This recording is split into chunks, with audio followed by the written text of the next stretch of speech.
బాబు జగజ్జీవన్ రామ్ యొక్క 118వ జయంతి ఉత్సవాలను జయంతి పెద్ద ఎత్తున కూడా భారతదేశం అంతా కూడా గ్రామాన్ని కూడా పెద్ద ఎత్తున కూడా జరుపుకుంటున్నాం. గొప్ప స్వాతంత్ర సమరయోధుడు, రాజకీయ దురంధుడు, అంతేకాకుండా రాజకీయవేత్త కూడా, గొప్ప రాజకీయవేత్త. భారతదేశంలో దాదాపుగా 23-24 సంవత్సరాలు, 20 సంవత్సరాల్లోనే అతి చిన్న వయసులోనే మొట్టమొదటిగా శాసనమండలి సభ్యుడిగా ఎన్నికై మొట్టమొదటిగా భారతదేశ స్వాతంత్రానంతరం మొట్టమొదటిగా ఏర్పడిన పార్లమెంటులో ప్రాతినిధ్యం 1952లో ప్రాతినిధ్యం వహించి 33 సంవత్సరాలు ఏకదా ఇంత సుదీర్ఘమైన కాలం ఎవరు కానీ కేంద్ర మంత్రివర్గంలో ప్రాతినిధ్యం వహించిన వాళ్ళు, ముఖ్యంగా ఆరోగ్య శాఖ కావచ్చు, వ్యవసాయ శాఖ, దేశ రక్షణ శాఖ, రైల్వే శాఖ, ఉప ప్రధానిగా కూడా ఈ దేశానికి కూడా సేవలు అందించాడు. అతని జీవిత కాలం అంతా కూడా ఈ దేశంలో ఉండే బడుగు బలహీన వర్గాల యొక్క అభ్యున్నతి కోసం, వారికి కూడా ఈ దేశంలో సమానమైన ప్రాతినిధ్యం వహించేదే కాకుండా సమానమైన గౌరవ మర్యాదలు కావాలని చెప్పేసి అనేకమైన పోరాటాలు చేశారు. ఆయన ఎవరైనా కానీ అతని జీవితం చరిత్ర ఎవరైనా కానీ తెలుసుకోవాలని, అతని నుంచి స్మరించుకోవడం అంటే ఈ దేశం యొక్క స్వాతంత్రోద్యమ ఘటాలని మరి ముఖ్యంగా కూడా మనం స్మరించుకున్నట్లే. అతని యొక్క ముఖ్యంగా దళితుల కోసం అతను పోరాడిన పోరాటాలు స్మరించుకునేది తప్ప మరొకటి కాదు. అందుకోసమే ఈరోజు ఇప్పటికి కానీ ఇంత సుదీర్ఘకాలం పాటు కూడా పార్లమెంటు సభ్యులుగా కూడా అతని జీవితకాలం అంతా ఉండి కేంద్ర మంత్రికి సేవలు అందించిన వారు. అనేకమైన నిర్ణయాలు ఈరోజు ఈ దేశం అనేది ప్రపంచంలోనే ఇంత పెద్ద స్థాయికి ఇంత పెద్ద ఎత్తున ఉందంటే అటువంటి వారి యొక్క సేవలు, వారి యొక్క మేధో సంపత్తి వల్లనే అని చెప్పి కూడా చెప్పక తప్పదు.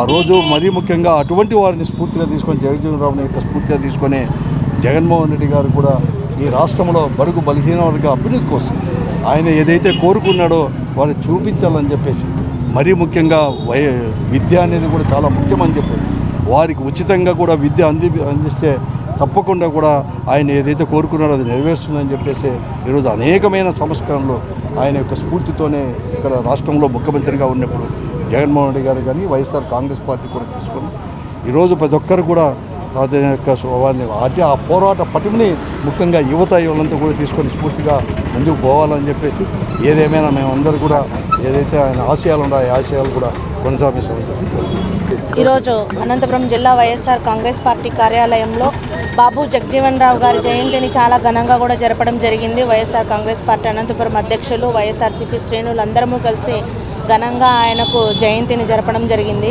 మనం చూసుకుంటే బాబు జగజ్జీవన్ రామ్ గారు స్వాతంత్రోద్యమంలో ఎంతో కీలకంగా కూడా పనిచేశారు, సంఘ సంస్కర్తగా కూడా ఉన్నారు.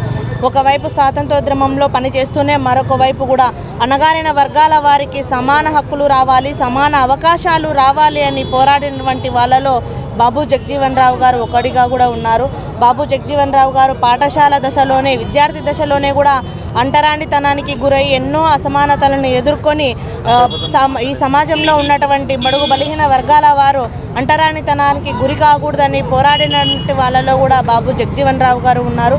మరీ ముఖ్యంగా కూడా అతి చిన్న వయసులోనే 27 ఏళ్ల వయసులోనే శాసన మండలి సభ్యునిగా చేశారు. పార్లమెంటు సభ్యునిగా సుదీర్ఘకాలం పాటు కూడా పనిచేసి వ్యవసాయ శాఖ మంత్రిగా, రక్షణ శాఖ మంత్రిగా, రైల్వే శాఖ మంత్రిగా కూడా పనిచేసి ఆయన ఎంతోమంది బడుగు బలహీన వర్గాల వారికి ఆదర్శంగా కూడా నిలిచారు.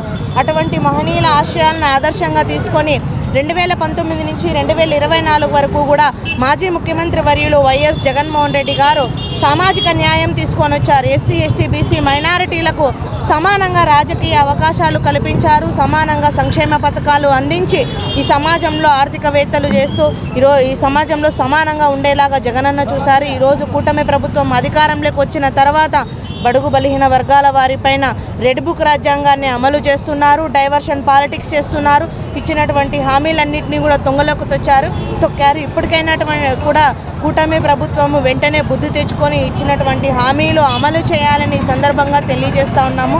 అలాగే బాబు జగజ్జీవన్ రామ్ గారికి మరొకసారి కూడా జయంతి శుభాకాంక్షలు కూడా తెలియజేస్తాము. డాక్టర్ బాబు జగజ్జీవన్ రామ్ గారి 118వ జయంతి సందర్భంగా వైఎస్ఆర్ కాంగ్రెస్ పార్టీ గౌరవనీయులు జిల్లా అధ్యక్షులు అనంత వెంకటరామరెడ్డి గారి ఆధ్వర్యంలో ఈరోజు ఘనంగా జరుపుకోవడం జరుగుతూ ఉంది.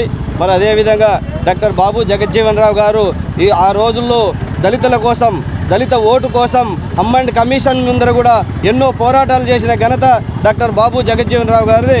అదేవిధంగా రాజకీయాల్లో సుదీర్ఘంగా కూడా ఎన్నో అసమానతలను రాజకీయాల్లో వాటన్నింటినీ కూడా అధిగమించి ఆ రోజు దాదాపుగా 30 సంవత్సరాల ఏకదాటిగా కేంద్ర మంత్రిగా ఉన్న ఏకైక వ్యక్తి ఈ భారతదేశంలో బాబు జగజ్జీవన్ రావు గారు అని చెప్పి మేము ఆయనకి ఘనంగా నివాళులు అర్పిస్తూ ఉన్నాం.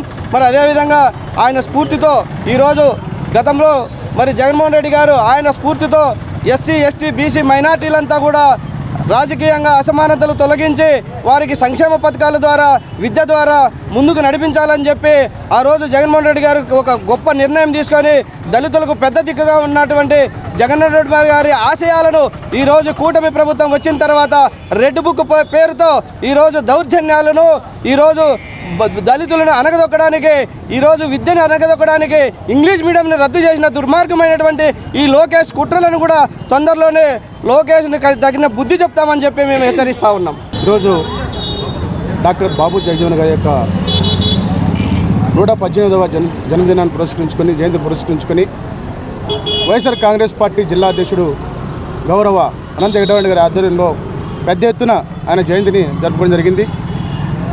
జగజ్జీవన్ గారిని స్మరించుకోవడం అంటే ఒక స్వాతంత్ర ఉద్యమాన్ని గుర్తు చేసుకోవడం, ఒక సుదీర్ఘమైన పార్లమెంటేరియన్ కావాలంటే ఏ విధంగా రాజకీయాలు చేయాలని తెలుసుకోవడమని ఈ సందర్భంగా తెలియజేసుకుంటున్నా. కార్మిక శాఖ మంత్రిగా ఉన్నప్పుడు అనేక సంస్కరణలు తీసుకొచ్చాడు. వ్యవసాయ శాఖ మంత్రిగా ఉన్నప్పుడు హరిత విప్లవాన్ని తీసుకొచ్చాడు.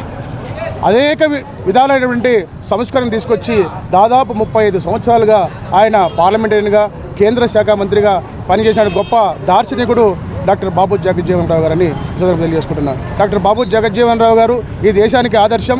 దళిత జాతిలో పుట్టి కూడా దేశంలోనే ఎవరికి సాధ్యం కానటువంటి 35 సంవత్సరాల కేంద్ర మంత్రిగా పనిచేశారంటే ఆయన దార్శనికత, ఆయన గొప్పతనం, ఆయన రాజనీతి తెలుస్తుందని చెప్పేసి సందర్భంగా తెలియజేసుకుంటున్నాం. జోహార్